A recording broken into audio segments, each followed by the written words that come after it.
Hi ಸ್ನೇಹಿತರೆ, ಎಲ್ಲರಿಗೂ target coaching centre Vijayapura YouTube ಚಾನಲ್ಗೆ ತಮ್ಮೆಲ್ಲರಿಗೂ ಸ್ವಾಗತ. ನಾನು ನಿಮ್ಮ ರಮೇಶ್ ಸರ್, ಇತಿಹಾಸ ಉಪನ್ಯಾಸಕ.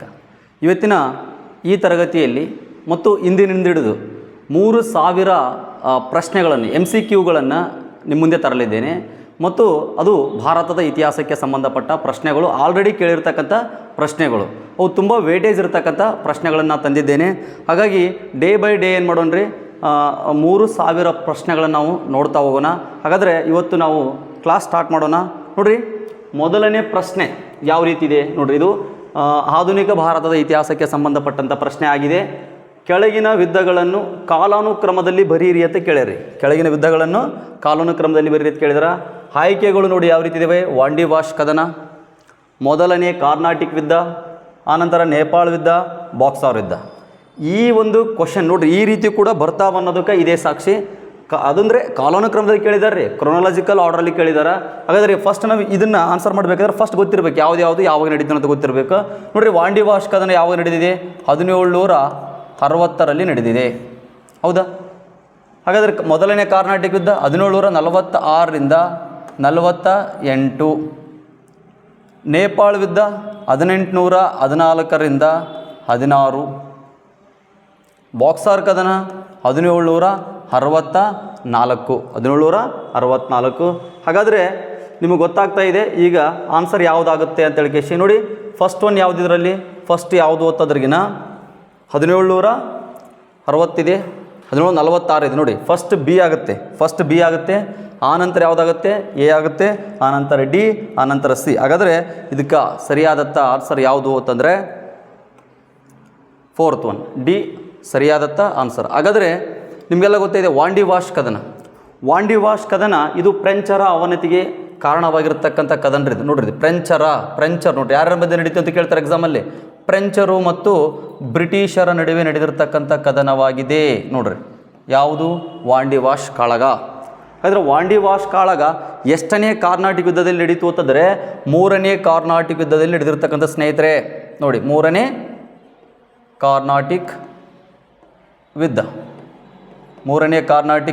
ಆಲ್ರೆಡಿ ಆ ಕಾರ್ನಾಟಿಕ್ ಯುದ್ಧಗಳ ಬಗ್ಗೆ ಒಂದು ವಿಡಿಯೋನ ಮಾಡಿ ನಾನು ನಿಮ್ಮ ಮುಂದೆ ಅಪ್ಲೋಡ್ ಮಾಡಿದ್ದೀನಿ, ನೋಡ್ಕೋಬೋದು ಅದನ್ನು ಕೂಡ.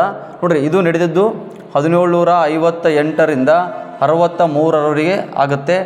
ಆ ಕದನದಲ್ಲಿ 1760ರಲ್ಲಿ ಈ ಫ್ರೆಂಚರು ಸಂಪೂರ್ಣವಾಗಿ ಸೋತು ಪಾಂಡಿಚೇರಿಗೆ ಮಾತ್ರ ಏನಾದರೂ ಸೀಮಿತವಾದರು. ಪಾಂಡಿಚೇರಿ ಅಥವಾ ಪುದುಚೇರಿ, ನೋಡಿರಿ, ಪಾಂಡಿಚೇರಿಗೆ ಸೀಮಿತ ಆದರು. 1954ರಲ್ಲಿ ICJ 1954ರಲ್ಲಿ ICJ International Court of Justice ಮಧ್ಯಪ್ರವೇಶದಿಂದ ಪಾಂಡಿಚೇರಿ ಏನಾಯಿತು? ಫ್ರೆಂಚರಿಂದ ವಿಮೋಚನವಾಯಿತು. ಆನಂತರ 1961ರಲ್ಲಿ ಸಂವಿಧಾನಕ್ಕೆ 11ನೇ ತಿದ್ದುಪಡಿ ತಂದು, ಎಷ್ಟನೇ ತಿದ್ದುಪಡಿ? 11ನೇ ತಿದ್ದುಪಡಿ ತಂದು ಇದನ್ನು UT ಆಗಿ ಕನ್ವರ್ಟ್ ಮಾಡ್ಕೊಂಡ್ರು. ನೋಡ್ರಿ, ಯೂನಿಯನ್ ಟೆರಿಟರಿ, ಕೇಂದ್ರಾಡಳಿತ ಪ್ರದೇಶವಾಗಿ ಕನ್ವರ್ಟ್ ಮಾಡ್ಕೊಂಡ್ರು. ಟೋಟಲ್ ಬ್ರಿಟಿಷರಿಗೂ ಮತ್ತು ಈ ಫ್ರೆಂಚರಿಗೂ 3 ಕಾರ್ನಾಟಿಕ್ ಯುದ್ಧಗಳು ನಡೆದಿವೆ ಸ್ನೇಹಿತರೆ. ಹಾಗಾದರೆ ಇದು ವಾಂಡಿ ವಾಶ್ ಕದನ ಅನ್ನೋದು 1760ರಲ್ಲಿ ನಡೆದಿದೆ. ಇದು ನಿಮಗೆ ಗೊತ್ತಿರಬೇಕು. ಇದೇ 3ನೇ ಕಾರ್ನಾಟಿಕ್ ಯುದ್ಧದಲ್ಲಿ ಪ್ಯಾರಿಸ್ ಒಪ್ಪಂದವಾಗುತ್ತದೆ. ಪ್ಯಾರಿಸ್ ಒಪ್ಪಂದ. ಓಕೆ, ಇದರ ಮೇಲೆ ಪ್ರಶ್ನೆ ಮತ್ತೆ ಬರ್ತಕ್ಕಂಥ ಚಾನ್ಸ್ ಇರುತ್ತೆ.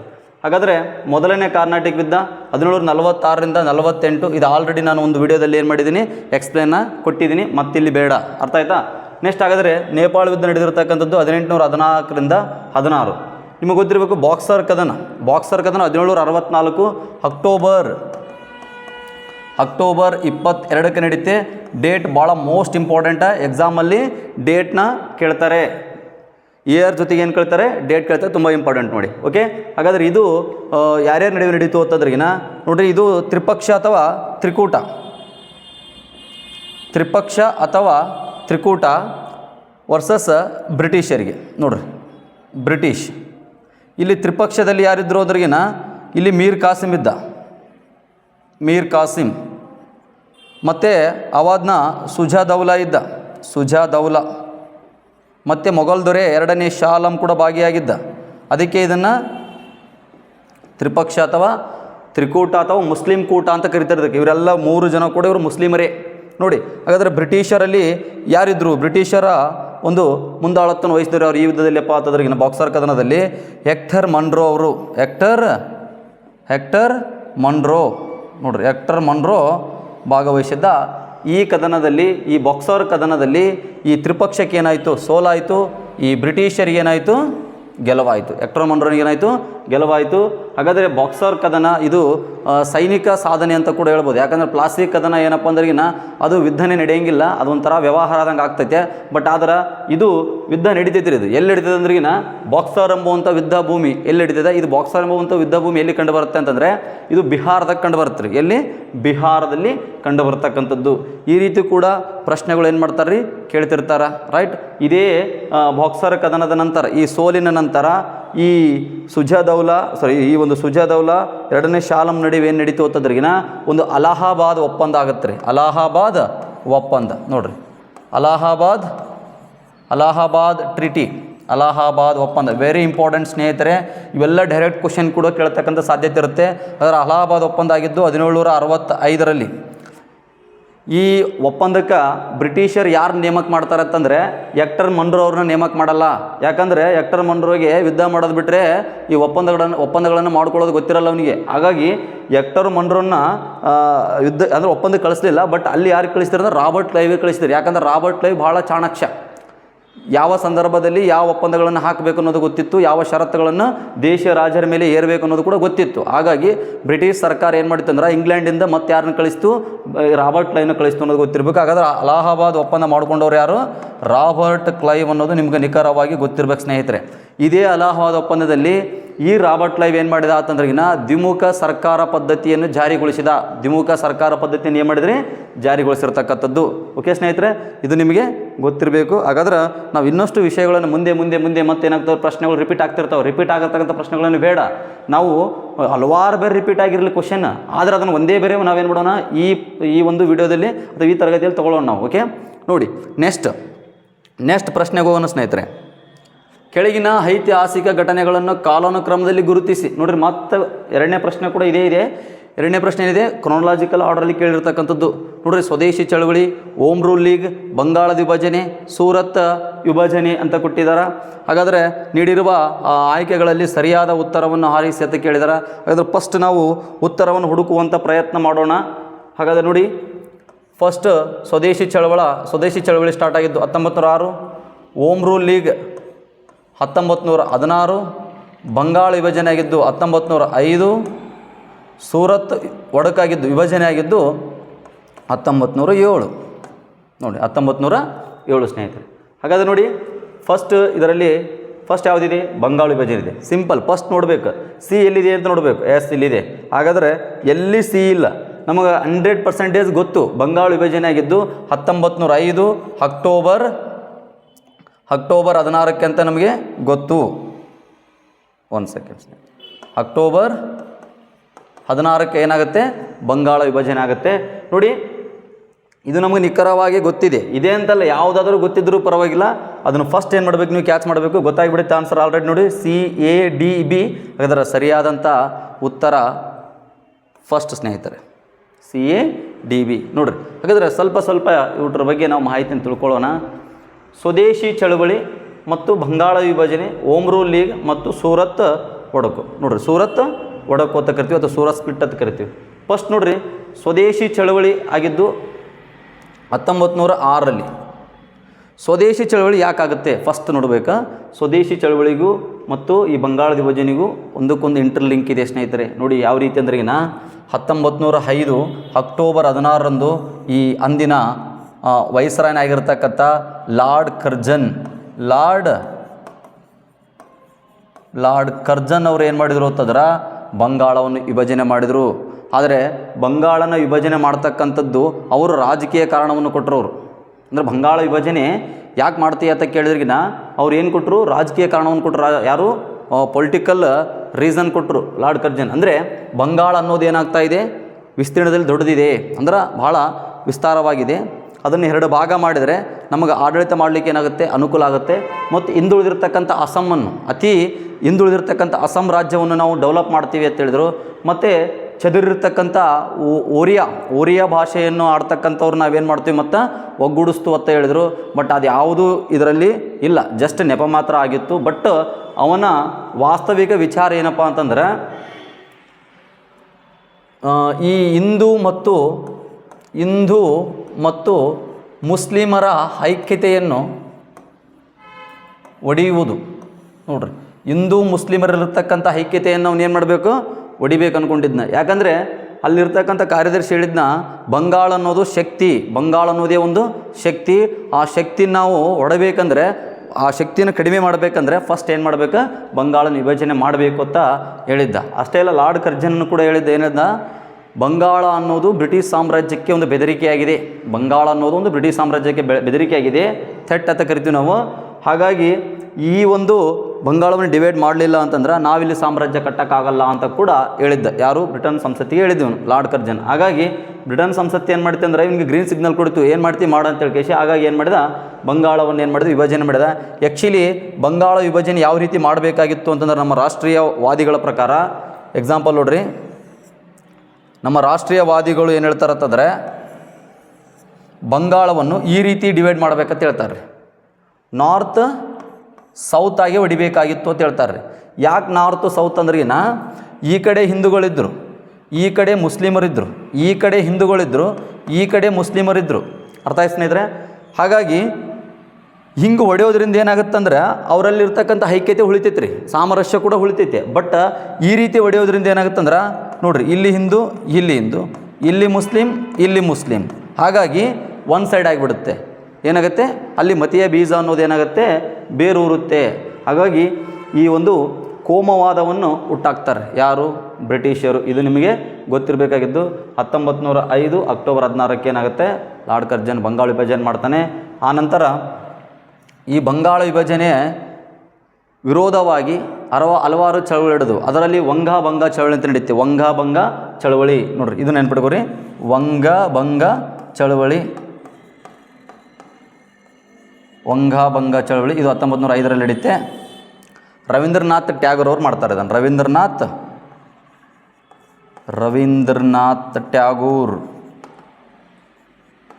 ರವೀಂದ್ರನಾಥ್ ಟ್ಯಾಗೋರ್ ಅವರು ಈ ಚಳವಳಿಯನ್ನು ಮಾಡಿದರು. ಇದನ್ನು ಆ್ಯಕ್ಚುಲಿ ಒಂದೇ ಮಾತರಂ ಚಳವಳಿ ಅಂತ ಕರೀತಾರೆ. ಇದನ್ನು ಒಂದೇ ಮಾತರಂ ಚಳವಳಿ ಅಂತ ಯಾಕೆ ಕರೀತಾರೆ ಅಂದರೆ, ಬಂಕಿಮ್ ಚಂದ್ರ ಚಟರ್ಜಿ ಅವರು ರಚಿಸಿರ್ತಕ್ಕಂಥ ಈ ಗೀತೆಯಲ್ಲಿ ಏನಾಗುತ್ತೆ, ಭಾಳ ಪಾಪ್ಯುಲರ್ ಆಗುತ್ತೆ, ಫೇಮಸ್ ಆಗುತ್ತೆ. ಹಾಗಾಗಿ ಇದನ್ನು ಒಂದೇ ಮಾತರಂ ಚಳವಳಿ ಎಂದು ಕರೆಯಲಾಗುತ್ತೆ ಸ್ನೇಹಿತರೆ. ಓಕೆ, ಇಲ್ಲೇ ಈ ರವೀಂದ್ರನಾಥ್ ಟ್ಯಾಗೋರ್ ಅವರು ಅಮರ್ ಸೋನಾರ್ ಬಾಂಗ್ಲಾ ಎಂಬ ಒಂದು ಗೀತೆಯನ್ನು ಕೂಡ ಆಡಿದರು. ಅಮರ್ ಸೋನಾರ್ ಎಂಬ ಒಂದು ಗೀತೆಯನ್ನು. ಮತ್ತು 3 ದೇಶಗಳಿಗೆ ರವೀಂದ್ರನಾಥ್ ಟ್ಯಾಗೋರ್ ಅವರು ಏನು ಮಾಡಿದಾರೆ, ರಾಷ್ಟ್ರಗೀತೆಯನ್ನು ರಚಿಸಿಕೊಟ್ಟಾರೆ. ಶ್ರೀಲಂಕಾ, ಬಾಂಗ್ಲಾದೇಶ್, ನಮ್ಮ ಭಾರತ. ಓಕೆ, ಇದು ನಿಮಗೆ ಗೊತ್ತಿರಬೇಕಾಗಿರುತ್ತೆ ವಿಚಾರ. ಇದಾದ ನಂತರ ಕೂಡ ಬಂಗಾಳ ವಿಭಜನೆ ಆಯಿತು, ಆಗಸ್ಟಲ್ಲಿ ಆಯಿತು, ಆದರೆ ಅಕ್ಟೋಬರಲ್ಲೇ ಡಿವೈಡ್ ಆಗೇ ಬಿಡ್ತು. ಬಟ್ ರವೀಂದ್ರನಾಥ್ ಟ್ಯಾಗೋರ್ ಅವರು ಹಿಂದೂ ಮತ್ತು ಮುಸ್ಲಿಮರ ಒಂದು ಬಾಂಧವ್ಯ ಗಟ್ಟಿ ಇರಲಿ ಅಂತ ಹೇಳ್ಕೇಸಿ ರಾಖಿ ಬಂಧನ ಅಂತ ಹೇಳ್ಕೇಸಿ ಹಬ್ಬವನ್ನು ಏನು ಮಾಡಿದರು, ಜಾರಿಗೆ ತೊಗೊಂಬಂದರು. ರಾಖಿ ಬಂಧನ ಅಥವಾ ರಕ್ಷಾ ಬಂಧನ ನೋಡಿ, ರಕ್ಷಾ ಬಂಧನವನ್ನು ಏನು ಮಾಡಿದರು, ಹಬ್ಬವನ್ನು ಆಚರಿಸಿದರು. ಇದು ನಿಮಗೆ ಗೊತ್ತಿರಬೇಕು. ಅಷ್ಟೇ ಅಲ್ಲ, ಕೆಲವರು ಬಂಗಾಳ ವಿಭಜನೆ ಆಗಿರ್ತಕ್ಕಂಥದ್ದನ್ನು ಏನಂತ ಕರೆದಂದ್ರೆ ಆರಾಧನಾ ದಿನ ಅಂತ ಕರೆದಾರ. ಈ ಬಂಗಾಳ ವಿಭಜನೆ ಏನೈತಲ್ಲ, ಇದು ಒಂದು ರಾಷ್ಟ್ರೀಯ ಮನೋಭಾವನೆಯನ್ನು ಬೆಳೆಸ್ತಕ್ಕಂಥದ್ದು ರೀ. ಒಂದು ಕಡೆ ಪ್ಲಸ್ ಆದರೆ ಒಂದು ಕಡೆ ಮೈನಸ್. ಅರ್ಥ ಆಯ್ತಾ? ಅಂದರೆ ನಮಗೆ ಸ್ಟಾರ್ಟಿಂಗ್ ಟ್ರಬಲ್ ಇತ್ತು. ಬಂಗಾಳ ವಿಭಜನೆ ಯಾವಾಗ ಆಯ್ತಲ್ಲ, ಆವಾಗ ನಮ್ಮಲ್ಲಿರ್ತಕ್ಕಂಥ ರಾಷ್ಟ್ರೀಯ ಒಂದು ಮನೋಭಾವನೆ ಈಚೆ ಬಂದು ಎಲ್ಲ ಜನಸಾಮಾನ್ಯರು ಕೂಡ ಒಂದು ಈ ಹೋರಾಟದಲ್ಲಿ ಪಾಲ್ಗೊಳ್ಳಲಿಕ್ಕೆ ಅನುವು ಮಾಡಿಕೊಟ್ಟಿರ್ತಕ್ಕಂಥ ಈ ಒಂದು ಘಟನೆ ಇದೆ. ಯಾವುದು, ಬಂಗಾಳ ವಿಭಜನೆ. ನೋಡಿರಿ, ಅದನ್ನು ವಿರೋಧಿಸಲಿಕ್ಕೆ 1905ರಲ್ಲಿ ಈ GK ಗೋಖಲೆ ಅವರ ಒಂದು ಅಧ್ಯಕ್ಷತೆಯಲ್ಲಿ ಬನಾರಸ್ ಅಧಿವೇಶನ ಆಯಿತು. ಈ ಬನಾರಸ್ ಅಧಿವೇಶನದಲ್ಲಿ ಸ್ವದೇಶಿ ಚಳವಳಿಯ ನಿರ್ಣಯ ಕೂಡ ಆಯಿತು. ಬಟ್ ಅಲ್ಲಿ ಏನಾಯಿತು ಅಂದ್ರೆ, ಇನ್ನು ಮಂದಗಾಮಿಗಳಿಗೂ ತೀವ್ರಗಾಮಿಗಳು ಏನಾಯಿತು, ಸ್ವಲ್ಪ ಅಂದರೆ ಒಂದು ವೈಮನಸ್ಸು ಕ್ರಿಯೇಟ್ ಆಯಿತು. ಬಂಗಾಳದಲ್ಲಿ ಮಾತ್ರ ಏನು ಮಾಡೋಣ, ಸೀಮಿತಿ ಮಾಡೋಣ ಅಂತೇಳಿಕೇಸಿ ಕೆಲವರು ಮಂದಗಾಮಿಗಳ ವಾದ. ತೀವ್ರಗಾಮಿಗಳು ಆ ಸ್ವದೇಶಿ ಮತ್ತು ಬಹಿಷ್ಕಾರ ಅಂತ ಚಳವಳಿನ ಇಡೀ ಭಾರತಕ್ಕೆ ಸೀಮಿತ ಮಾಡೋಣ ಅನ್ನುವಂಥ ವಿಚಾರದಲ್ಲಿ ಅವರಿಗೆ ಮನಸ್ತಾಪ ಬತ್ತು ಅನ್ನೋದು ಕೂಡ ನಿಮಗೆ ಗೊತ್ತಿರಬೇಕಾಗಿರ್ತಕ್ಕಂಥ ವಿಚಾರ. ಈಗ 1905ರಲ್ಲಿ ಬಂಗಾಳ ವಿಭಜನೆ ಆಯಿತು. 1906ರಲ್ಲಿ ಮತ್ತೇನು ಬಂತು, ಮುಸ್ಲಿಂ ಲೀಗ್ ಸ್ಥಾಪನೆ ಆಯಿತು. ಆನಂತರ 1909ರಲ್ಲಿ ಮತ್ತೆ ಒಡೆದಾಳುವಂಥ ನೀತಿಯನ್ನು ಜಾರಿಗೆ ತೊಗೊಂಬಂದರು. ಯಾರು? ಲಾರ್ಡ್ ಮಿಂಟೋ ಮಾರ್ಲೆ ಅವರು 1909ರ ಕಾಯ್ದೆಯಲ್ಲಿ ಏನು ಮಾಡಿದರು? ಪ್ರತ್ಯೇಕ ಮುಸ್ಲಿಮರಿಗೆ ಪ್ರತ್ಯೇಕವಾಗಿರ್ತಕ್ಕಂಥ ಮತಗಟ್ಟೆಗಳನ್ನು ನೀಡಿದರು. ಅಂದರೆ ಮುಸ್ಲಿಮರು ಮತಗಟ್ಟೆ ಪ್ರತ್ಯೇಕ ಮತಕ್ಷೇತ್ರ ಅಂದರೆ ಏನು ಗೊತ್ತಾ? ಮುಸ್ಲಿಮರು ಮುಸ್ಲಿಂ ವ್ಯಕ್ತಿಗೆ ಏನಾಗಬೇಕು? ವೋಟ್ ಮಾಡಬೇಕು. ಅದನ್ನೇ ನಾವು ಪ್ರತ್ಯೇಕ ಮತಗಟ್ಟೆ ಅಂತ ಕರಿತೀವಿ ರೀ. ಓಕೆ, ಇದು ನಿಮಗೆ ಗೊತ್ತಿರಬೇಕು. ಅದಾದ ನಂತರ ಮುಂದೆ ಸೂರತ್ ಒಡಕಾಗುತ್ತೆ ನೋಡ್ರಿ. ಸೂರತ್ ಒಡಕಾಗುತ್ತೆ. ಈ ಸೂರತ್ ಒಡಕು ನಿಮಗೆಲ್ಲ ನೆಕ್ಸ್ಟ್ ಸಲ ಹೇಳ್ತೀನಿ ನಾನು, ಇಲ್ಲಿ ಪ್ಲೇಸ್ ಇಲ್ಲ ಬರಲಿಕ್ಕೆ. ಸೂರತ್ ಒಡಕು ಯಾಕಾಗುತ್ತೆ ಅಂದ್ರೆಗಿನ ಸ್ವಲ್ಪ ಮನಸ್ತಾಪಗಳು ಕ್ರಿಯೇಟ್ ಆಗ್ತಾವೆ ರೀ ಮಂದಗಾಮಿಗಳು ಮತ್ತು ತೀವ್ರಗಾಮಿಗಳಿಗೂ. ಯಾಕಂದ್ರೆ ಸ್ಥಳಾಂತರ ಆಗುತ್ತೆ, ನಡೀತಕ್ಕಂಥ ಅಧಿವೇಶನ ಸ್ಥಳಾಂತರ ಆಗುತ್ತೆ. ಮತ್ತು ಅಲ್ಲಿ ಅಧ್ಯಕ್ಷತೆಗಾಗಿ ಏನಾಗ್ತೈತೆ? ಭಿನ್ನಾಭಿಪ್ರಾಯ ನಡೀತು. ರಾಸ್ಬಿಹಾರಿ ಘೋಷ ಮತ್ತು ಈ ಲಾಲ್ ಲಜಪತ್ ರಾಯ್ ಅವರಿಗೆ ಏನು ನಡೀತು? ಸ್ವಲ್ಪ ಭಿನ್ನಾಭಿಪ್ರಾಯ ಮೂಡಿತು. ಹಾಗಾಗಿ ಇವೆಲ್ಲ ಕಾರಣಗಳಿಂದ ಅಲ್ಲಿ ಈ ಒಂದು ಸೂರತ್ತಲ್ಲಿ ಏನಾಯಿತು? ಮಂದಗಾಮಿಗಳು ಮತ್ತು ತೀವ್ರಗಾಮಿಗಳು ಏನಾದರೂ ಗುಂಪು ಉಟ್ಕೊಂಡು ಡಿವೈಡ್ ಆಯಿತು. ಕಾಂಗ್ರೆಸ್ ಇಬ್ಬಾಗ ಆಗಿದ್ದು ಎಲ್ಲಿ ಅಂತ ಕೇಳಿದ್ರೆ ಇಲ್ಲೇ ನೋಡ್ರಿ. ಎಲ್ಲಿ?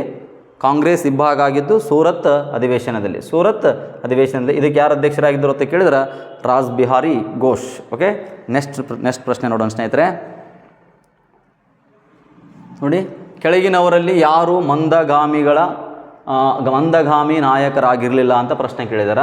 ಗೋಪಾಲಕೃಷ್ಣ ಗೋಖಲೆ, ಫಿರೋಜ್ ಶಾ ಮೆಹ್ತಾ, ಸುಭಾಷ್ ಚಂದ್ರ ಬೋಸ್ ಮತ್ತು ಬಿಪಿನ್ ಚಂದ್ರಪಾಲ್, ಸುರೇಂದ್ರನಾಥ್ ಬ್ಯಾನರ್ಜಿ, ಆನಂದ್ ಮೋಹನ್ ಬೋಸ್, ನೆಕ್ಸ್ಟ್ ದಾದಾಬಾಯಿ ನವರೋಜಿ ಮತ್ತು MJ ರಾನಡೆ ಅಂತ ಕೊಟ್ಟಿದ್ದಾರೆ. ಹಾಗಾದರೆ ಇದರಲ್ಲಿ ಈಸಿ ಹೇಳ್ಬಿಡ್ತೀರಾ, ಯಾಕಂದ್ರೆ ಮಹಾನ್ ಕ್ರಾಂತಿಕಾರಿ ಯಾರು? ಸುಭಾಷ್ ಚಂದ್ರ ಬೋಸ್ ಅವರು ಇಲ್ಲಿ ಪಟ್ಟಿಯಲ್ಲಿದ್ದಾರೆ. ಅರ್ಥ ಆಯ್ತಾ?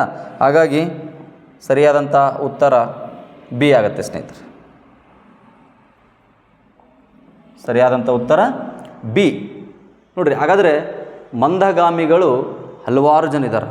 ಎಕ್ಸಾಂಪಲ್ ನೋಡ್ರಿ, ಗೋಪಾಲಕೃಷ್ಣ ಗೋಖಲೆ, GK ಗೋಖಲೆ ಅಥವಾ ಇವರು ಕೂಡ ಮಂದಗಾಮಿ. ಫಿರೋಜ್ ಶಾ ಮೆಹ್ತಾ ಇವರು ಮಂದಗಾಮಿ. ಸುರೇಂದ್ರನಾಥ್ ಬ್ಯಾನರ್ಜಿ, SN ಬ್ಯಾನರ್ಜಿ ಅಂತ ಕರಿ ಶಾರ್ಟ್ಕಟ್ಟಾಗಿ, ಇವರು ಕೂಡ ಮಂದಗಾಮಿ.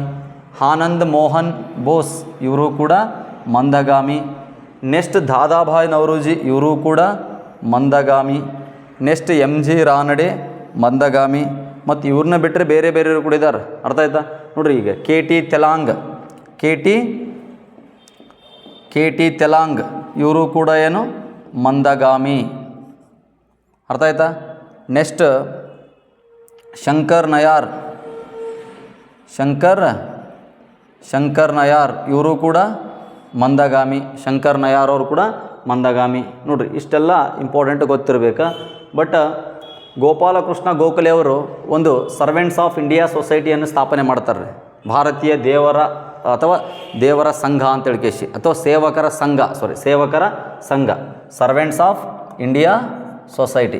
ಇದ್ರ ಮೇಲೆ ಮತ್ತೆ ಪ್ರಶ್ನೆ ಬರ್ತಿರ್ತಾವ, ನೀವು ನೋಡ್ಕೊರಿ. ಸರ್ವೆಂಟ್ಸ್ ಆಫ್ ಇಂಡಿಯಾ ಸೊಸೈಟಿ ಇದು ಯಾರ್ದು ಅಂತ ಕೇಳಿದರೆ society, servants of India society, ಭಾರತೀಯ ಸೇವಕರ ಸಂಘ. ರೈಟ್?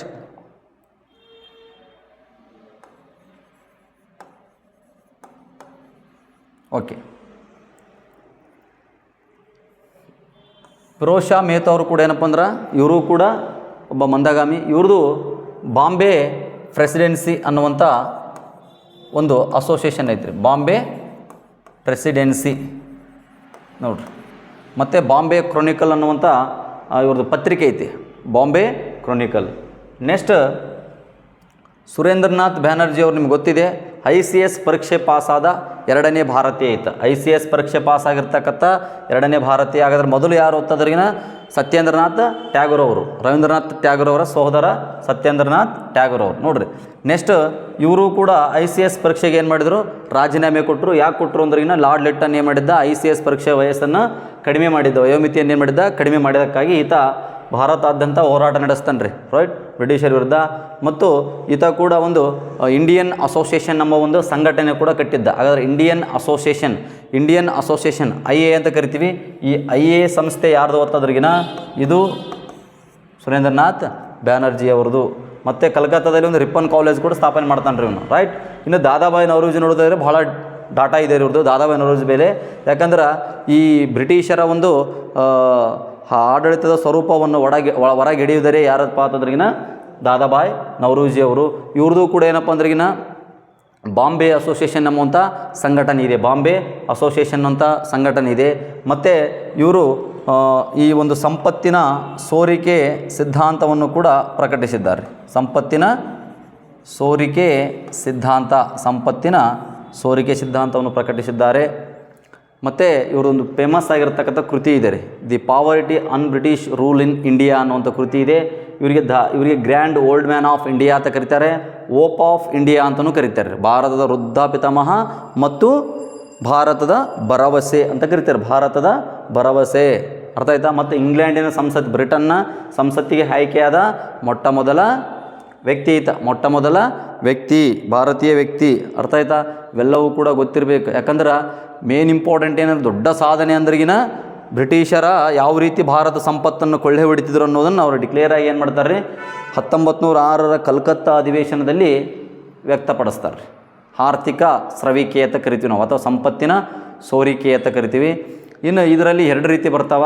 ಒಂದು ವಿಸಿಬಲ್ ಡ್ರೇನ್ ಥಿಯರಿ, ಇನ್ನೊಂದು ನಾನ್ ವಿಸಿಬಲ್ ಡ್ರೇನ್ ಥಿಯರಿ ಅಂತ ಬರ್ತೈತೆ. ಕಣ್ಣಿಗೆ ಕಾಣುವ ಸಂಪತ್ತು ಒಂದು ಕಡೆ ಇದ್ದರೆ, ಕಣ್ಣಿಗೆ ಕಾಣದಿರ್ತಕ್ಕಂಥ ಸಂಪತ್ತನ್ನು ಏನು ಮಾಡ್ತಾಯಿದ್ರು ಬ್ರಿಟಿಷರು ಲೂಟಿ ಹೊಡಿತಿದ್ರು. ಕಣ್ಣಿಗೆ ಕಾಣುವ ಸಂಪತ್ತು ಅಂದರೆ ಒಪ್ಪಂದ ಮಾಡ್ಕೊಳ್ಳೋದು, ಯುದ್ಧ ಮಾಡೋದು, ಇದು ಕಣ್ಣಿಗೆ ಕಾಣುವ ಸಂಪತ್ತು. ಅರ್ಥ ಆಯ್ತಾ? ಇದು visible drain theory. But non visible drain theory ಯಾವುದಂತಂದ್ರಿನ, ಈಗ ಬಜೆಟ್ಗಳಲ್ಲಿ, ಸಂಬಳಗಳಲ್ಲಿ ನೋಡಿರಿ. ಎಕ್ಸಾಂಪಲ್, ಬ್ರಿಟನ್ನ ಪ್ರಧಾನಿಗೆ ಒಂದು 50% ಸ್ಯಾಲ್ರಿ ಇದ್ದರೆ, ಅಂದರೆ 50,000 ಅಂತ ತಿಳ್ಕೊರಿ, 50,000 ಸ್ಯಾಲ್ರಿ ಇದ್ದರೆ ಇವನಿಗೆ 70,000 ಸ್ಯಾಲ್ರಿ ಇರ್ತಾಯಿತ್ತು ಗವರ್ನರ್ ಜನರಲ್ನಿಗೆ ಅಥವಾ ವೈಸ್ರಾಯ್ನಿಗೆ.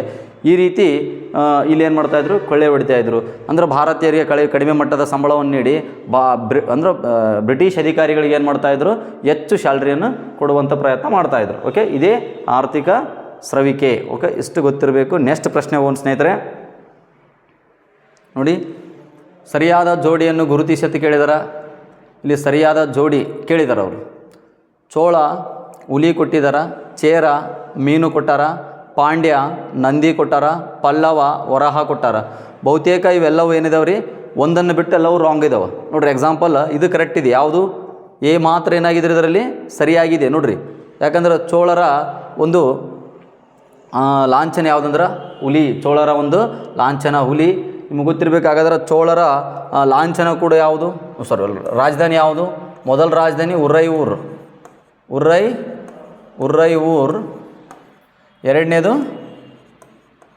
ಎರಡನೇದು ತಾಂಜಾವೂರ್. ರೈಟ್. ಚೋಳರ ಸ್ಥಾಪಕ ಯಾರು ಅಂತದ್ರಿಗಿನ ಕರಿಕಾಲ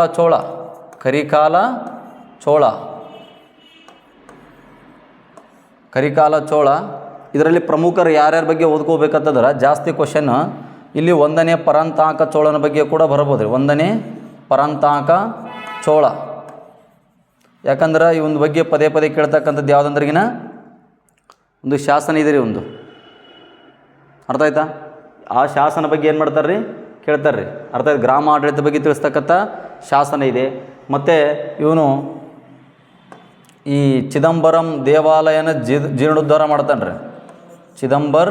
ಚಿದಂಬರಂ ದೇವಾಲಯದಲ್ಲಿರ್ತಕ್ಕಂಥ ಚಿದಂಬರಂನಲ್ಲಿ ಬರ್ತಕ್ಕಂಥ ದೇವಾಲಯವನ್ನು ಏನು ಮಾಡ್ತಾನೆ ರೀ ಇವನು, ಜೀರ್ಣೋದ್ಧಾರ ಮಾಡ್ತಾನೆ. ಇದು ನಿಮಗೆ ಗೊತ್ತಿರಬೇಕು. ನೆಕ್ಸ್ಟ್ ಮತ್ತು ಪಾಂಡ್ಯರನ್ನು ಸೋಲಿಸಿ ಕೆಲವೊಂದಿಷ್ಟು ಮದುರೈಗಳನ್ನು ಏನು ಮಾಡಿದ, ಪಡೆದುಕೊಂಡ. ಹಾಗಾಗಿ ಇದಕ್ಕೆ ಮದುರೈ ಕೊಂಡ ಅಂತ ಕೂಡ ಕರೀತಾರೆ. ಮದುರೈ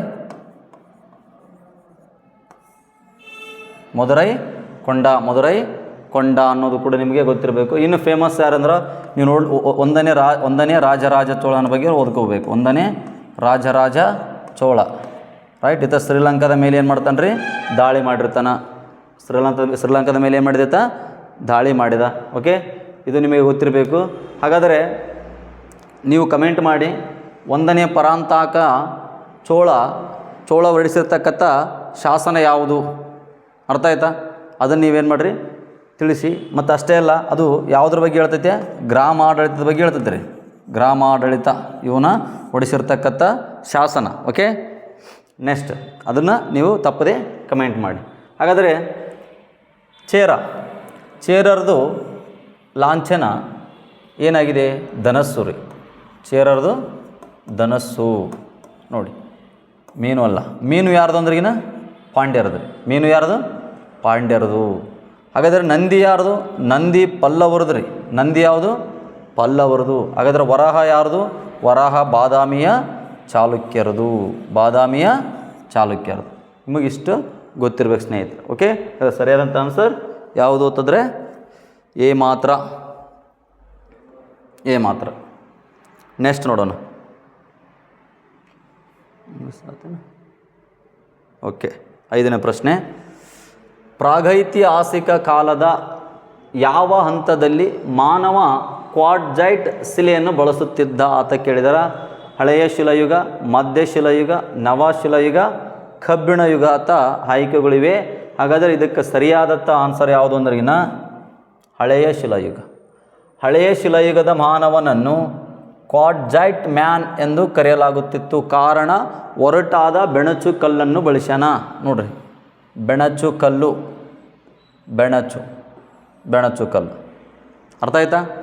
ಈ ಆದಿಮಾನವನ ಬಗ್ಗೆ ಸ್ಟಡಿ ಮಾಡಬೇಕಾದ್ರೆ 5 ವಿಕಾಸವಾದದ ಹಂತಗಳು ಬರ್ತಾವೆ ರೀ. 5 ವಿಕಾಸವಾದ ಹಂತಗಳು. ಅರ್ಥ ಆಯ್ತಾ? ಅದನ್ನು ನಾವು ಸ್ಟಡಿ ಮಾಡಬೇಕಾದ್ರೆ ಇವೆಲ್ಲ ಕೂಡ ಬರ್ತಾವೆ ರೀ ಹಳೆಯ ಶಿಲಾಯುಗ. ಹಾಗಾದರೆ ಮಧ್ಯಶಿಲಾಯುಗದಲ್ಲಿ ಯಾವುದು ಅಂತಂದ್ರೆ ಕ್ಯಾಲ್ಸಿಡೇನಿ ಕಲ್ಲನ್ನು ಬಳಸ್ತಾನೆ ರೀ. ಕ್ಯಾಲ್ಸಿಡೇನಿ ಕಲ್ಲನ್ನು ಬಳಸಿದ. ಇನ್ನು ನವಶಿಲಾಯುಗದಲ್ಲಿ ಕಪ್ಪು ಶಿಲೆಯನ್ನು ಬಳಸಿದರು. ಕಪ್ಪು ಶಿಲೆಯನ್ನು ಬಳಸಿದ. ಕಪ್ಪು ನೋಡ್ರಿ, ಹಳೆಯ ಶಿಲಾಯುಗದ ಮಾನವ ಹೆಂಗಿದ್ದಂದ್ರೆ ಅಲೆಮಾರಿಯಾಗಿದ್ದ ನೋಡ್ರಿ. ಬಹುತೇಕ ಹೇಳೋದಾದ್ರೇನು ಅಲೆಮಾರಿ. ಸೇಮ್ ಈಗ ಯಾವುದಾದ್ರೂ ಒಂದು ಪ್ರಾಣಿ ಇರ್ತದಲ್ಲ, ಆ ಪ್ರಾಣಿಗತೆನೇ ಇದ್ದ. ಹರೇ ಬೆತ್ತಲೆಯಾಗಿ ಏನು ಮಾಡ್ತಾ ಇದ್ದ? ಆ ಕಡೆ ಈ ಕಡೆ ಹೋಗ್ತಾ ಇದ್ದ.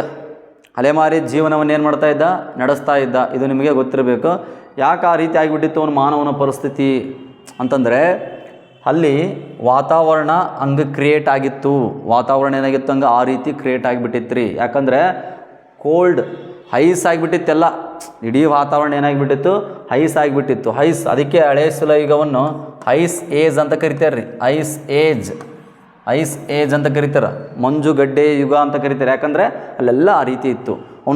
ಅವನ ಮೆದುಳು ನಿಷ್ಕ್ರಿಯ ಆಗಿಬಿಟ್ಟಿತ್ತು ರೀ. ಅವನು ಅದು ಏನೂ ಕೆಲಸನೇ ಮಾಡ್ತಾ ಇರಲಿಲ್ಲ. ಇನ್ನು ಮೈಂಡೇ ಓಡಲ್ಲ ಅಂತಂದ್ರೆ ಮತ್ತು ಅವ್ನಿಗೇನು ಗೊತ್ತಾಗ್ತೈತೆ? ಹಾಗಾಗಿ ಅವನು ಅಲ್ಲಿ ಇಲ್ಲಿ ಅಲ್ದಾಡ್ತಾ ಇದ್ದ. ಇದು ನಿಮಗೆ ಗೊತ್ತಿರಬೇಕು.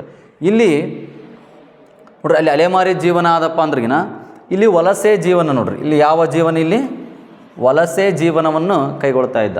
ವಲಸೆ ಅಂದ್ರೆ ನಿಮಗೆ ಗೊತ್ತಲ್ಲ, ಋತುಮಾನ ಅನುಗುಣವಾಗಿ ಕೆಲವೊಂದು 3 ತಿಂಗಳು ಇಲ್ಲಿದ್ದು ನೆಕ್ಸ್ಟ್ ಅಲ್ಲಿಗೆ ಶಿಫ್ಟ್ ಆಗಿ ಮತ್ತು ಹಂಗೆ ಶಿಫ್ಟ್ ಆಗಿ ಹಂಗೆ ರೌಂಡ್ ಹೊಡಿತಾ ಇರೋದು ಒಂದು 3 ತಿಂಗಳು. ಅದನ್ನು ನಾವು ವಲಸೆ ಜೀವನ ಅಂತ ಕರಿತೀವಿ. ನೆಕ್ಸ್ಟು ಈ ನವಶಿಲಾಯುಗದಲ್ಲಿ ಸ್ಥಿರ ಜೀವನವನ್ನು ಕಂಡುಕೊಂಡ. ಸ್ಥಿರ ಜೀವನವನ್ನು ಏನು ಮಾಡಿದ್ರಿ? ಕಂಡುಕೊಂಡ. ನೋಡು, ಸ್ಥಿರ ಜೀವನವನ್ನು ಏನು ಮಾಡಿದ? ಕಂಡುಕೊಂಡ. ಇನ್ನು ಹಳೆಯ ಶಿಲಾಯುಗದಲ್ಲಿ ಇವನು ಬಹುತೇಕವಾಗಿ ಬೇಟೆ ಆಡ್ತಾ ಇದ್ದ. ಇವನ ಮೂಲ ಕಸಬೆ ಏನಪ್ಪ ಅಂದ್ರೆ ಬೇಟೆ ಆಡ್ತಕ್ಕಂಥದ್ದು, ಬೇಟೆ. ಇನ್ನು ಇಲ್ಲಿ ಬೇಟೆಯ ಜೊತೆಗೆ ಮೀನು ಹಿಡಿಯುವುದನ್ನು ಏನು ಮಾಡಿದ? ಕಲಿದುಕೊಂಡ. ಸ್ವಲ್ಪ ಈ ಒಂದು ಪಶುಪಾಲನೆಯನ್ನು ಕೂಡ ಕಲ್ತ್ಕೋತಾನೆ ರೀ. ಯಾರು? ಈ ಮಧ್ಯ ಶಿಲಾಯುಗದಲ್ಲಿ. ಯಾಕಂದ್ರೆ ಮಧ್ಯ ಶಿಲಾಯುಗವನ್ನು ಕ್ರಾಂತಿ ಯುಗ ಅಂತ ಕರಿತಾರೆ ರೀ. ಯಾಕೆ ಕ್ರಾಂತಿ ಅಂತ ಕರಿತಾರಂದ್ರೆ ನೋಡ್ರಿ, ಇವನು ಮೀನು ಹಿಡಿಯೋದು ಕಲ್ತ. ಅರ್ಥ ಆಯ್ತಾ? ಮತ್ತು ಬಿಲ್ಲು ಮತ್ತು ಬಾಣಗಳನ್ನು ಹೂಡಿದ. ಅತಿ ಚಿಕ್ಕದಾಗಿರ್ತಕ್ಕಂಥ ಆಯುಧಗಳನ್ನು, ಟೂಲ್ಸ್ಗಳನ್ನು ಏನು ಮಾಡಿದ? ತಯಾರಿಸಿದ. ಅದಕ್ಕೆ ಈ ಮಧ್ಯ ಶಿಲಾಯುಗವನ್ನು ಸೂಕ್ಷ್ಮ ಶಿಲಾಯುಗ ಅಂತ ಕರಿತಾರೆ. ಸೂಕ್ಷ್ಮ ಮೈಕ್ರೋಲಿಥಿಕ್ ಏಜ್ ಅಂತ ಕರಿತಾರೆ. ಅರ್ಥ ಆಯ್ತಾ? ಮಿಸೋಲಿಥಿಕ್ ಏಜ್ ಅಂದರೂ ಇದೆ, ಮೈಕ್ರೋಲಿಥಿಕ್ ಏಜ್ ಅಂದರೂ ಇದೆ. ಅಂದ್ರೆ ಸಣ್ಣ ಆಯುಧಗಳನ್ನು ಏನು ಮಾಡಿದ? ಬಳಕೆ ಮಾಡಿದ. ನೋಡ್ರಿ, ಅದು ಗೊತ್ತಿರಬೇಕು. ಇನ್ನು ಇಲ್ಲಿ ಆ ಆಯುಧಗಳಿಗೆ ನೋಡ್ರಿ, ಆಯುಧಗಳು ಬೇಟೆ ಆಡಬೇಕಾದ್ರೇ ಆಯುಧಗಳು ಬೇಕಾಗ್ತತೆ. ಬಟ್ ಅದಕ್ಕೆ ನಿಖರವಾಗಿರ್ತಕ್ಕಂಥ ಆಕಾರ ಗಾತ್ರ ಯಾವುದೂ ಇರಲಿಲ್ಲ. ಬಟ್ ಅದಕ್ಕೆ ಆಕಾರ ಗಾತ್ರವನ್ನು ಕಂಡುಕೊಂಡಿದ್ದೆಲ್ಲಿ ಅಂದ್ರಿಗಿನ ಈ ಒಂದು ನವಶಿಲಾಯುಗದಾಗ ನೋಡ್ರಿ, ಆಯುಧಗಳು ಏನಾದವಪ್ಪ ಅಂದ್ರಿಗಿನ ಹರಿತವಾದವು. ಹರಿತ, ನಯ, ನಾಜೂಕ್. ನೋಡ್ರಿ, ನಾಜೂಕಾಗಿ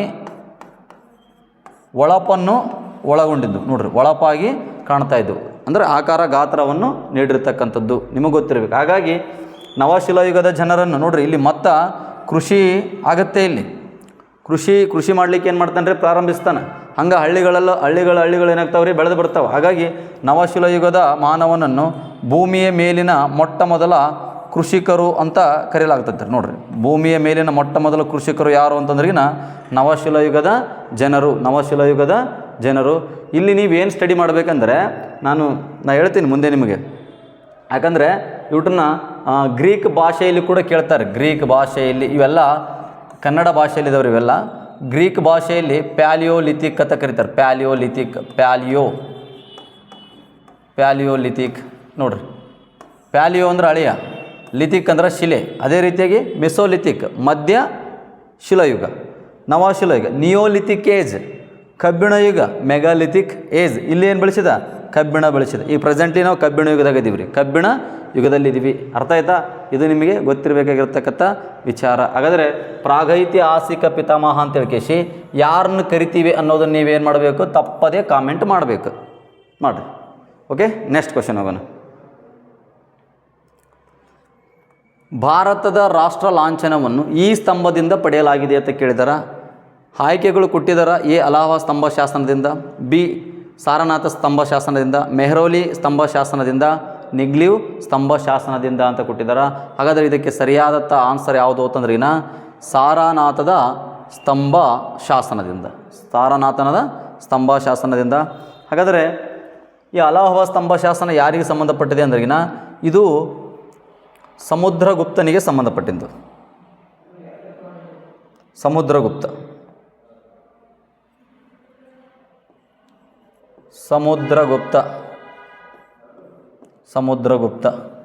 ಓಕೆ, ಸಮುದ್ರಗುಪ್ತನಿಗೆ ಸಂಬಂಧಪಟ್ಟಿದ್ದು.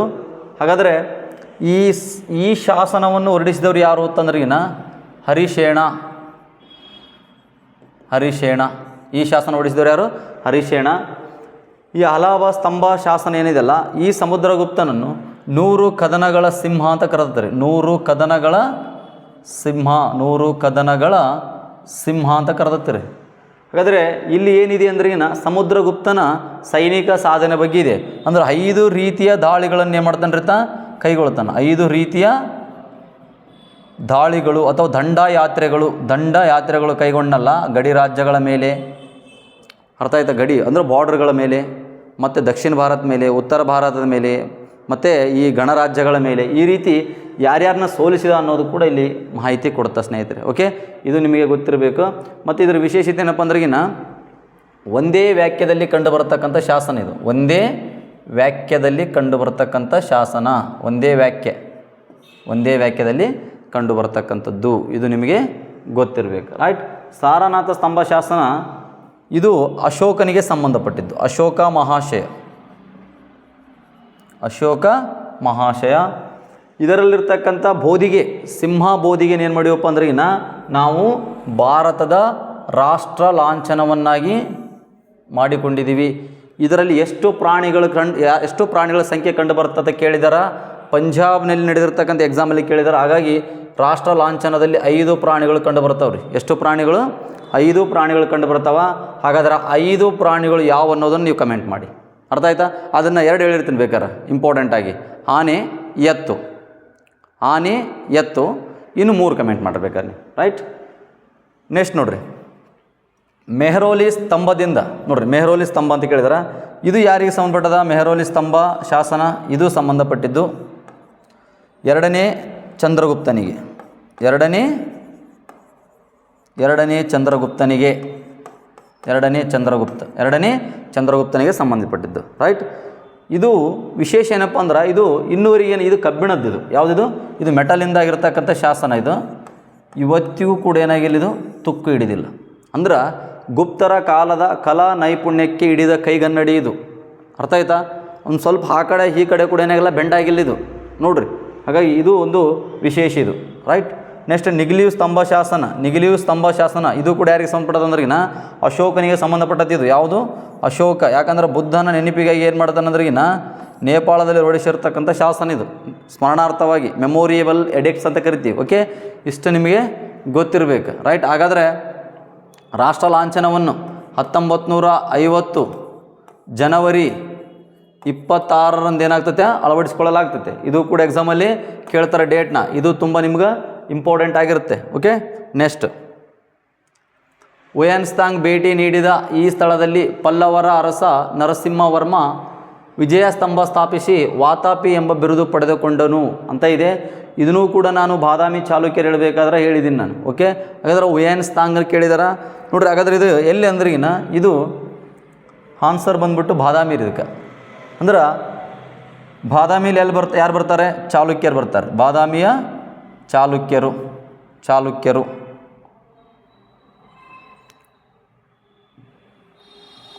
ಬಾದಾಮಿಯ ಚಾಲುಕ್ಯರು ನೋಡ್ರಿ, ಬಾದಾಮಿಯ ಚಾಲುಕ್ಯರು ಬರ್ತಾರೆ. ಇಲ್ಲಿ ಈ ಚಾಲುಕ್ಯರ ಆಸ್ಥಾನಕ್ಕೆ ಹುಯೆನ್ಸಾಂಗ್ ಭೇಟಿ ಕೊಟ್ಟಿದ್ದ.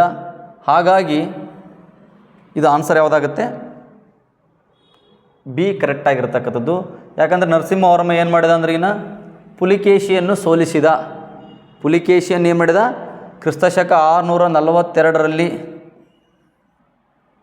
ಮಣಿಮಂಗಲಂ ಕಾಳಗದಲ್ಲಿ ಅಥವಾ ಸುರುಮಾರ್ ಕಾಳಗದಲ್ಲಿ ಏನು ಮಾಡಿದಪ್ಪ ಅಂತಂದ್ರಿಗಿನ ಈ ಪುಲಿಕೇಶಿಯನ್ನು ಸೋಲಿಸಿ ವಾತಾಪಿಯನ್ನು ವಶಪಡಿಸಿಕೊಂಡು, ಅಂದ್ರೆ ಆ ಬಾದಾಮಿನ ವಶಪಡಿಸಿಕೊಂಡು ವಾತಾಪಿ ಕೊಂಡ ಎಂಬ ಬಿರುದನ್ನು ಪಡೆದು ಒಂದು ವಿಜಯ ಸ್ತಂಭವನ್ನು ಕೆತ್ತಿಸಿದ ಅನ್ನೋದು ಗೊತ್ತಿರಬೇಕು. ಹಾಗಾದರೆ ಕಂಚಿ ಇದು ಪಲ್ಲವರ ರಾಜಧಾನಿ. ಕಂಚಿ ಯಾವುದು? ಪಲ್ಲವರ ರಾಜಧಾನಿ. ಇನ್ನು ನಳಂದ, ಇದು ಇಲ್ಲಿ ಒಂದು ಏನಿತ್ತು? ನಳಂದದಲ್ಲಿ ವಿಶ್ವವಿದ್ಯಾಲಯ ಇತ್ತು. ಈ ವಿಶ್ವವಿದ್ಯಾಲಯವನ್ನು ಯಾರು ಸ್ಥಾಪಿಸಿದ್ರು ಅಂತಂದ್ರೆ ಇನ್ನು 1ನೇ ಕುಮಾರಗುಪ್ತನ ಮಂತ್ರಿ ಅಥವಾ ರಾಜ್ಯಪಾಲ ನರಸಿಂಹಗುಪ್ತ ಏನು ಮಾಡ್ಯಾನ್ರಿ ಇದನ್ನು ಸ್ಥಾಪಿಸ್ಯಾನ. ಹಾಗಾದರೆ 427ರಲ್ಲಿ ಇದೇನಾಗೈತೆ? ಇದು ಸ್ಥಾಪನೆ ಆಗೈತೆ. ಹಾಗಾದ್ರೆ ಈ ಇಖ್ತಿಯಾರುದ್ದೀನ್ ಬಖ್ತಿಯಾರ್ ಖಿಲ್ಜಿ ಈ ಗೋರಿಯ ಗುಲಾಮ 1203 ಅಥವಾ 6ರಲ್ಲಿ ಏನು ಮಾಡಿದ ಅಂದ್ರೆ ಇದನ್ನು ನಾಶ ಮಾಡಿದ, ಬೆಂಕಿ ಹಚ್ಚಿದ. ಹಾಗಾಗಿ ಇದು ನಿರಂತರ 6 ತಿಂಗಳ ಕಾಲ ಅಥವಾ 3 ತಿಂಗಳುಗಳ ನಿರಂತರವಾಗಿ ಹತ್ತಿ ಉರಿತು ಅಂತ ಹೇಳ್ತಿರ್ತಾರೆ. ಇದು ವಿಶೇಷ ಏನಪ್ಪ ಅಂದ್ರೆ ನಳಂದ ಯೂನಿವರ್ಸಿಟಿಯಲ್ಲಿ ಆರ್ಯಭಟ, ಬ್ರಹ್ಮಗುಪ್ತ, ಹುಯೆನ್ಸಾಂಗು ಇವರೆಲ್ಲ ಅಲ್ಲಿ ಓದಿ ಮತ್ತು ಉಪನ್ಯಾಸ ನೀಡಿರ್ತಕ್ಕಂಥದ್ದು ನೀವೆಲ್ಲ ಕೇಳೇ ಇರ್ತೀರಿ. ಮತ್ತು ನಳಂದ ವಿಶ್ವವಿದ್ಯಾಲಯದ ಮೊದಲ ಕುಲಪತಿ ಯಾರು? ನಳಂದ ವಿಶ್ವವಿದ್ಯಾಲಯದ ಮೊದಲ ಕುಲಪತಿ. ಇದನ್ನು ನೀವು ಕಮೆಂಟ್ ಮಾಡಬೇಕು. ಓಕೆ, ಹಾಗಾದರೆ ಮೊದಲ ಉಪನ್ಯಾಸಕ ಅಥವಾ ಅಧ್ಯಾಪಕ ಯಾರು ಅನ್ನೋದನ್ನು ನೋಡೋಣ.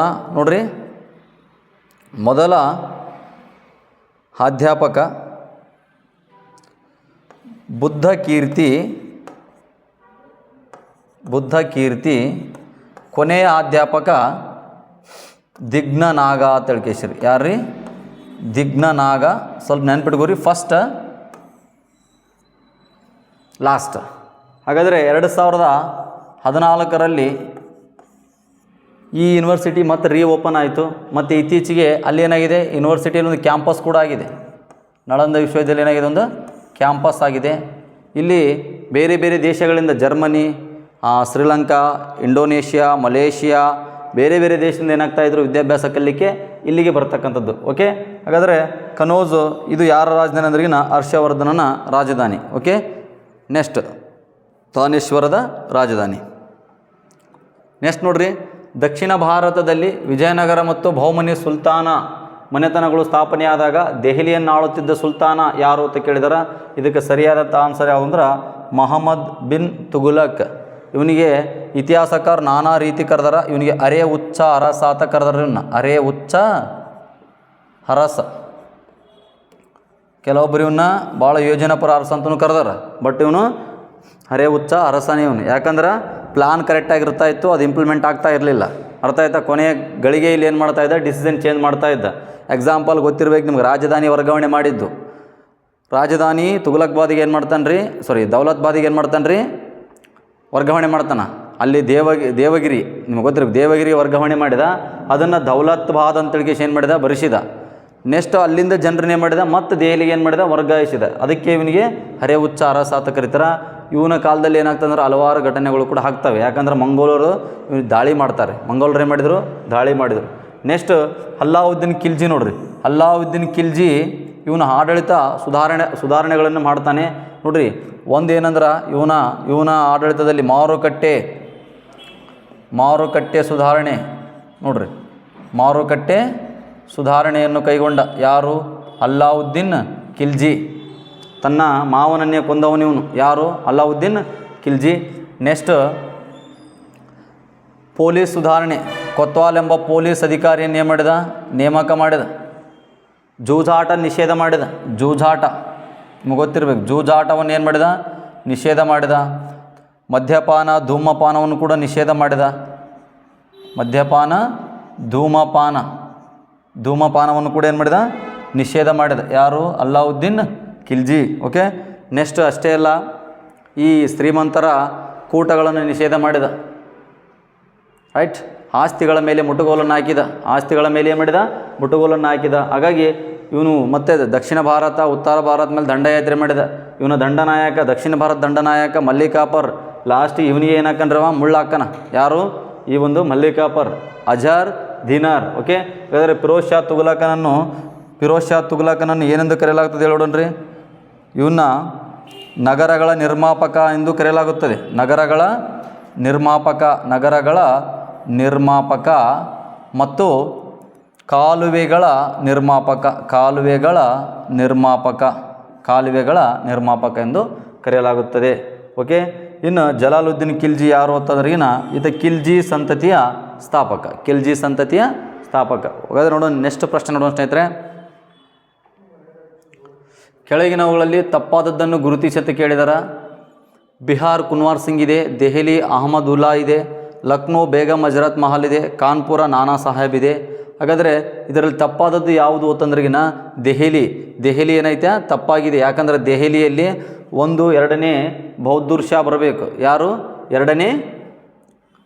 ಎರಡನೇ ಬಹದ್ದೂರ್ ಶಾ ಅಥವಾ ಬಕ್ತಾ ಖಾನ್. ಈ ಬಕ್ತಾ ಖಾನ್ ಬರಬೇಕು. ಬಕ್ತಾ ಖಾನ್ ಇದ್ದರೂ ರೈಟೇ, ಎರಡನೇ ಬಹದ್ದೂರ್ ಶಾ ಇದ್ದರೂ ರೈಟೇ. ಓಕೆ. ಹಾಗಾದರೆ ಇದಕ್ಕೆ ನಿಮಗೆ ಸರಿಯಾದಂಥ ಉತ್ತರ ಇದಾಗುತ್ತೆ. ಓಕೆ. ಹಾಗಾದರೆ ಈ ಮ್ಯಾಟ್ರ್ ಯಾವುದಕ್ಕೆ ಸಂಬಂಧಪಟ್ಟದಪ್ಪ ಅಂದ್ರೆ, ಇದು ಭಾರತದ ಇತಿಹಾಸದಲ್ಲಿ ಆಗಿರತಕ್ಕಂಥ ಅತಿ ದೊಡ್ಡ ಮೈಲುಗಲ್ಲಾಗಿರ್ತಕ್ಕಂಥ 1857ರ ಸಿಪಾಯಿ ದಂಗೆಗೆ ಸಂಬಂಧಿಸಿರ್ತಕ್ಕಂಥ ಮ್ಯಾಟರ್ ಇದು ಕೇಳಿರ್ತಕ್ಕಂಥದ್ದು. ಓಕೆ.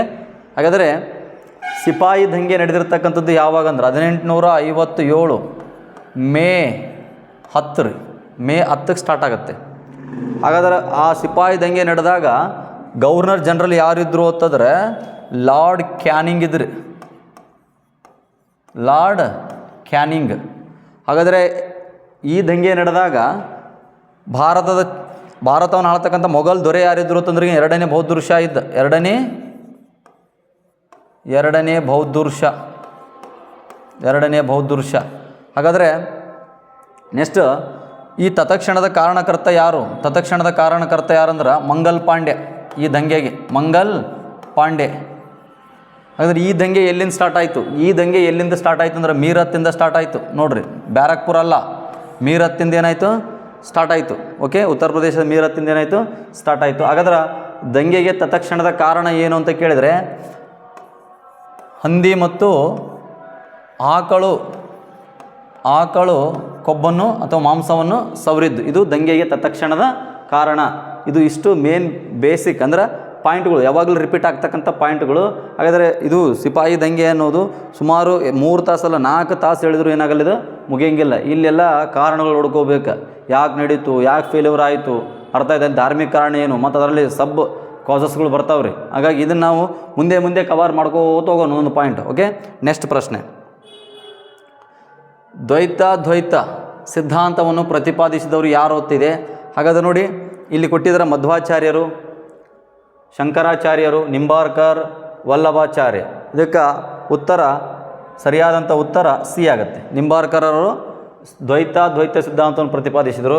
ಇನ್ನು ವಲ್ಲಭಾಚಾರ್ಯರು ಶುದ್ಧಾದ್ವೈತವನ್ನು ಏನು ಮಾಡಿದರು? ಪ್ರತಿಪಾದಿಸಿದರು. ಶಂಕರಾಚಾರ್ಯರು ಅದ್ವೈತ ಸಿದ್ಧಾಂತವನ್ನು ಪ್ರತಿಪಾದಿಸಿದರು. ನೋಡ್ರಿ, ಇವ್ರದ್ದು ದ್ವೈತ ಇಲ್ಲಿ ಬರದೇ ಬಿಡ್ತೀನಿ ನೋಡ್ರಿ, ದ್ವೈತ ಸಿದ್ಧಾಂತ. ಇವ್ರದ್ದು ಅದ್ವೈತ ಸಿದ್ಧಾಂತ. ಇವ್ರದ್ದು ಆಲ್ರೆಡಿ ಇದೆ ದ್ವೈತ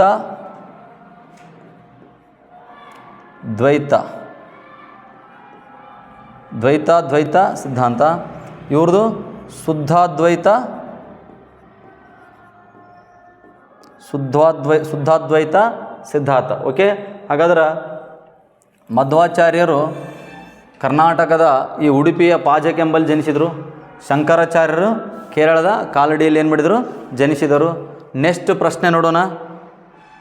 ನೆಕ್ಸ್ಟ್ ಪ್ರಶ್ನೆ, ದೀನ್ಪಾನ್ ಎಂಬ ಹೊಸ ನಗರವನ್ನು ಸ್ಥಾಪಿಸಿದ ಮುಸ್ಲಿಂ ಅರಸ ಯಾರತ್ತ ಕೇಳಿದಾರ? ಮೊಹಮ್ಮದ್ ಬಿನ್ ತುಘಲಕ್, ಹುಮಾಯೂನ್, ಫಿರೋಜ್ ಶಾ ತುಘಲಕ್, ಅಕ್ಬರ್ ಇದೆ. ಹಾಗಾದರೆ ಇದಕ್ಕೆ ಸರಿಯಾದಂಥ ಆನ್ಸರ್ ಯಾವುದಪ್ಪ ಅಂತಂದ್ರೆ ಹುಮಾಯೂನ್.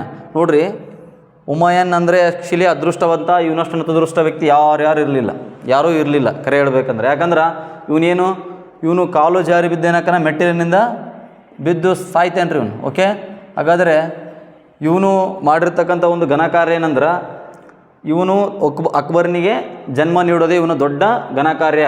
ಯಾಕಂದ್ರೆ ಈಗಿನ ಅಕ್ಬರ್ ಮುಂದೆ ಏನಾಗ್ತಾನೆ, ದೊಡ್ಡ ಮಹಾನ್ ವೀರಾಗಿ ಬೆಳಿತಾನೆ ರೀ. ಓಕೆ, ಹಲವಾರು ಸುಧಾರಣೆಗಳನ್ನು ಮಾಡಿರ್ತಕ್ಕಂಥದ್ದು. ಓಕೆ, ಮೊಹಮ್ಮದ್ ಬಿನ್ ತುಘಲಕ್ ಆಲ್ರೆಡಿ ಹೇಳಿದೆ. ಇನ್ನು ಫಿರೋಜ್ ಶಾ ತುಘಲಕನ ಬಗ್ಗೆ ಕೂಡ ಈಗ ತಾನು ಹೇಳಿದೆ. ಇನ್ನು ಅಕ್ಬರ್ ಮಹಾಶಯ ಅಂತ ಕರಿತೀವಿ ನಾವು. ಅಕ್ಬರ್ ಮಹಾಶಯ ಅಂತ ಕರಿತೀವಿ, ಯಾಕಂದ್ರೆ ಜನರಿಗಾಗಿ ಆಡಳಿತ ಮಾಡಿರ್ತಕ್ಕಂಥದ್ದು. ನೋಡ್ರಿ, ಅಕ್ಬರ್ನ ಬಗ್ಗೆ ಏನು ಓದಬೇಕಪ್ಪ ಅಂತಂದ್ರೆ, ಫಾತೇಪುರ್ ಸಿಕ್ರಿಯನ್ನು ಏನು ಮಾಡಿದ, ನಿರ್ಮಾಣ ಮಾಡಿದ. ಫಾತೇಪುರ್ ಸಿಕ್ರಿ 1, ಅರ್ಥ ಆಯ್ತಾ? ಈ ಫಾತೇಪುರ್ ಸಿಕ್ರಿ 1986 ಯುನೆಸ್ಕೋ ಪಾರಂಪರ್ಯ ಪಟ್ಟಿಗೆ ಸೇರಿತಿರಿದು. ಓಕೆ, ನೋಡ್ರಿ, ಅಷ್ಟು ಫೇಮಸ್ ಆಗಿರ್ತಕ್ಕಂಥ ನಗರ ಫಾತೇಪುರ್ ಸಿಕ್ರಿ ನಗರ ನಿರ್ಮಾಣ ಮಾಡಿ ಸಲೀಂ ಚಿಸ್ತಿ ನೆನಪಿಗಾಗಿ. ಓಕೆ, ನೆಕ್ಸ್ಟ್ ಇದೇ ನಗರದಲ್ಲಿ ಹಲವಾರು ಕಟ್ಟಡಗಳನ್ನು ಕಟ್ಟಿಸಿದ. ಪಂಚ್ಮಹಲ್ ಅಂತ ಬರುತ್ತೆ, ಪಂಚ್ಮಹಲ್, ಬೀರ್ಬಲ್ಲಾ ಹೌಸ್, ಜೋಧಾಬಾಯಿ ಅರಮನೆ, ರೈಟ್, ಜೋಧಾಬಾಯಿ ಅರಮನೆ, ಜಹಾಂಗೀರ್ ಮಹಲ್, ಮತ್ತು ಈ ಒಂದು ಇಬಾದತ್ ಖಾನ್, ಇವೆಲ್ಲವೂ ಕೂಡ ಈ ಫಾತೇಪುರ್ ಸಿಕ್ರಿಯಲ್ಲಿ ಕಂಡು ಬರತಕ್ಕಂಥದ್ದು. ರೈಟ್, ಇದು ನಿಮಗೆ ಗೊತ್ತಿರಬೇಕು. ನೆಕ್ಸ್ಟ್ ಪ್ರಶ್ನೆ ನೋಡೋಣ. ಭಾರತದ ನೈಜ ಪ್ರಗತಿಯು ಹಳ್ಳಿಗಳ ಅಭಿವೃದ್ಧಿಯಲ್ಲಿದೆ ಎಂದು ಯಾರು ಹೇಳಿದ್ದಾರೆ ಅಂತಂದರೆ, ಈ ಪ್ರಶ್ನೆಗೆ ಸರಿಯಾದಂಥ ಉತ್ತರ ಬಿ, ಮಹಾತ್ಮ ಗಾಂಧೀಜಿಯವರು ಹೇಳ್ಯಾರ್ರಿ. ಮಹಾತ್ಮ ಗಾಂಧೀಜಿಯವರು ನೋಡ್ರಿ, ಮಹಾತ್ಮ ಗಾಂಧೀಜಿಯವರು ಹಲವಾರು ಕೊಟೇಶನ್ಗಳು ಕೊಟ್ಟಾರ. ಯಾಕಂದ್ರೆ ನೋಡ್ರಿ, ಅವರು ಕೊಟೇಶನ್ಗಳು ನೋಡೋದ್ರೆ ಎಕ್ಸಾಮಲ್ಲಿ ಬಂದಿರತಕ್ಕಂಥವು ಒಂದು ಈಗ ಹೇಳಿರ್ತಕ್ಕಂಥದ್ದು, ನೈಜ ಪ್ರಗತಿಯು ಹಳ್ಳಿಗಳ ಅಭಿವೃದ್ಧಿಯಲ್ಲಿದೆ. ಅಂದರೆ ಹಳ್ಳಿಗಳ ಉದ್ಧಾರವೇ ದೇಶದ ಉದ್ಧಾರ ಅಂತ ಹೇಳ್ಯಾರ. ಹಳ್ಳಿಗಳ ಉದ್ಧಾರ ದೇಶದ ಉದ್ಧಾರ ಅಂತ ಹೇಳಿರ್ತಕ್ಕಂಥದ್ದು. ಇದು ಒಂದಾದರೆ, ಇನ್ನೂ ಒಂದು ಯಾವುದು ಅಂತಂದರೆ ಅಸ್ಪೃಶ್ಯತೆ ಎನ್ನುವುದು. ಈ ಅಸ್ಪೃಶ್ಯತೆ ಎನ್ನುವುದು ಹಿಂದೂ ಧರ್ಮದ ಸಾರವಾದರೆ ನಾನು ಅದೇ ಧರ್ಮದ ವಿರುದ್ಧ ಹೋರಾಡುತ್ತೇನೆ ಅಂತೇಳಿ ಗಾಂಧೀಜಿ. ಮತ್ತು ಅಷ್ಟೇ ಅಲ್ಲ, ಮತ್ತು ಇನ್ನೊಂದು ಏನಪ್ಪ ಅಂತಂದ್ರೆ, ಈ ಕ್ರಿಪ್ಸ್ ಮಿಷನನ್ನು ಪೋಸ್ಟ್ ಡೇಟೆಡ್ ಚೆಕ್ ಅಂತ ಕರೆದನ್ರಿ. ಪೋಸ್ಟ್ ಡೇಟೆಡ್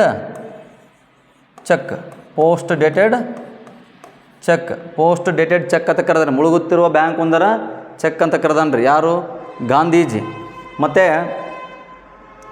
ಈ ಜವಾಹರ್ಲಾಲ್ ನೆಹರು ಬಗ್ಗೆ ನೋಡೋದಾದ್ರೆ, ಕ್ರಿಪ್ಸ್ ಮಿಷನ್ನ ಏನಂತ ಕರೆದಾರಂದ್ರೆ, ಹಳೆಯ ಸ್ನೇಹಿತ ಭಾರತಕ್ಕೆ ಸೈತಾನಾಗಿ ಬಂದ ಅಂತೇಳೇನ.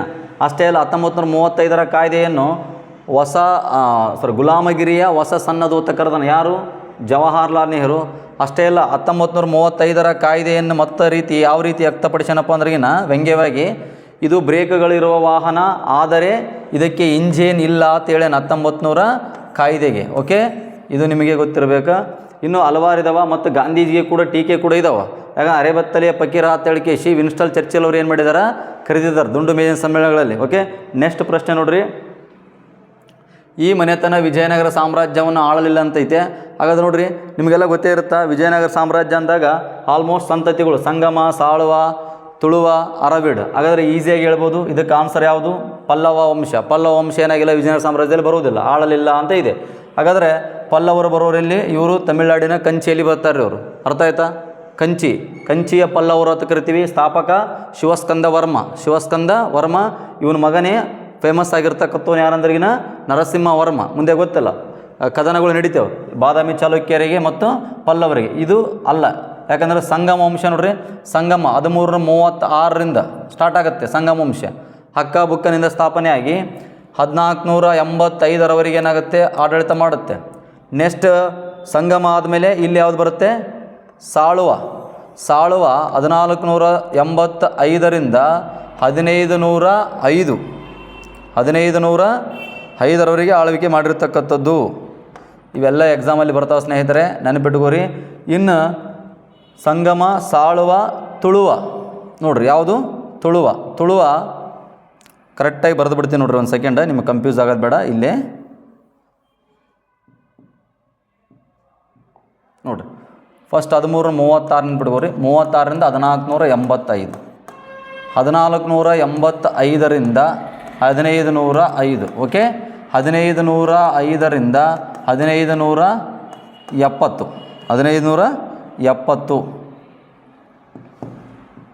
1570, 1570, 1570ರಿಂದ 1646. ಸಂಗಮ, ಸಾಳುವ, ತುಳುವ, ಅರವೀಡು. ಸಂಗಮ, ಸಾಳುವ, ತುಳುವ, ಅರವೀಡು ಇವ್ರನ್ನ ಕ್ರಮವಾಗಿ ಕೂಡ ಎಕ್ಸಾಮಲ್ಲಿ ಏನು ಮಾಡ್ತಾರೆ ರೀ? ಕೇಳ್ತಾರೆ. ಇದು ನೆನ್ಪಿಟ್ಕೋರಿ.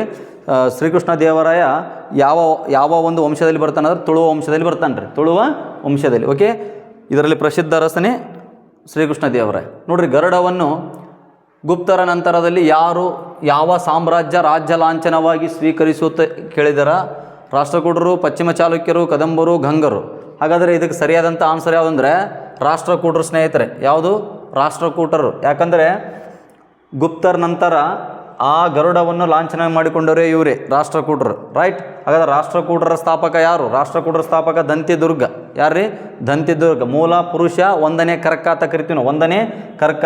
ಹಾಗಾದರೆ ರಾಷ್ಟ್ರಕೂಟರದಲ್ಲಿ ಕೂಡ ಗೋವಿಂದ, ಅಮೋಘರ್ಷ ನೃಪತುಂಗ ಮತ್ತು ಧ್ರುವ ಇವರೆಲ್ಲ ಭಾಳ ಫೇಮಸ್ ಆಗಿರ್ತಕ್ಕಂಥ ಅರಸರು. ಮತ್ತು ಇವರ ರಾಜ ಲಾಂಛನ ನೋಡ್ಕೊಂಡ್ವಿ. ಪಶ್ಚಿಮ ಚಾಲುಕ್ಯರ ರಾಜ ಲಾಂಛನ ಬಲಮುಖ ವರಹ, ಬಲಮುಖ ವರಹ, ವರಹ, ಬಲಮುಖ ವರಹ. ನೆಕ್ಸ್ಟ್ ಕದಂಬರ ಲಾಂಛನ ಸಿಂಹ, ಕದಂಬರ ಲಾಂಛನ ಸಿಂಹ. ಗಂಗರ ಲಾಂಛನ ಮದಗಜ, ಗಂಗರ ಲಾಂಛನ ಮದಗಜ. ಓಕೆ, ನೆಕ್ಸ್ಟ್ ಪ್ರಶ್ನೆ ನೋಡೋಣ ಸ್ನೇಹಿತರೆ. ನೆಕ್ಸ್ಟ್ ಪ್ರಶ್ನೆ, ದೇಶೀಯ ಭಾಷೆಗಳ ಪತ್ರಿಕಾ ಕಾಯ್ದೆಯನ್ನು 1878ರಲ್ಲಿ ಜಾರಿಗೊಳಿಸಿದವರು ಯಾರು ಅಂತ ಕೇಳಿದಾರೆ? Lord Ripon, Lord Lytton, Lord Curzon, ಮೇಲಿನ ಯಾವುದು ಅಲ್ಲ ಅಂತ ಕೇಳಿದಾರೆ. ಹಾಗಾದರೆ ಇದಕ್ಕೆ ಸರಿಯಾದಂಥ ಆನ್ಸರ್ ಯಾವುದಂದರೆ ಲಾರ್ಡ್ ಲಿಟ್ಟನ್ ಸ್ನೇಹಿತರೆ. ಲಾರ್ಡ್ ಲಿಟ್ಟನ್ 1878ರಲ್ಲಿ ಬಂದಿರತಕ್ಕಂಥ ಈ ಒಂದು ದೇಶೀಯ ಭಾಷಾ ಪತ್ರಿಕೆ ಅಂದರೆ ವೆರ್ನಾಕ್ಯುಲರ್ ಪ್ರೆಸ್ ಆ್ಯಕ್ಟ್ ಅಂತ ಕರಿತೀವಿ. VPA act, vernacular press act ಅಂತ ಕರಿತೀವಿ.